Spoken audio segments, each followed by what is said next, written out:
د کابل په پولیسو خته سیمه کې د کتابونو یو نندارتون جوړ شو. دغه نندارتون د اطلاعات او فرهنګ وزارت او کابل ښاروالۍ په ګډو هڅو سره جوړ شوی و چې د بیهقي د کتاب خپرولو ریاست او نورو بېلابېلو بنسټونو له لوري پکې زرګونه جلده کتابونه نندارې ته وړاندې شول. بدون شک هر مطالعه کتاب آورنده روشنایی در جامعه و همچنین نبود مطالعه باعث جهالیت بیشتر در جهان میشه. دغه نمایشګاوې تقریبا په روز ښکاره راسي موږ دې ته یو جلا سیستم جوړ کړی د درې برخو باندې ویشلي دي.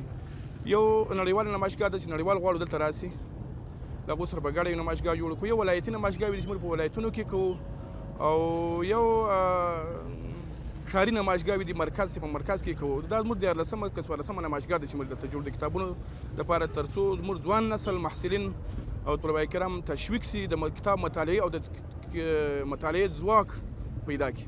د دغه نندارتون ګډونوالو وویل چې د ښاري فرهنګ په پیاوړتیا کې د ډول نندارتونونو جوړول ډیر ګټور دي او هیوادوالو ته مثبت ذهنیت ورکوي. طبعا این نمایشگاه ها کتاب بالای اذهان، بالای جوانان تاثیر مثبت داره، برای جامعه تاثیرات مثبت داره. اکثریت وطندارای ما فعلا از فرهنگ شهرنشینی اکثریت وطندارای ما خبر ندارن، ولی بنابراین کتاب میتونن که هم خودشان در مورد فرهنگ شهرنشینی معلومات حاصل کنن، هم سایر وطندارای خود معلومات شریک بسازن.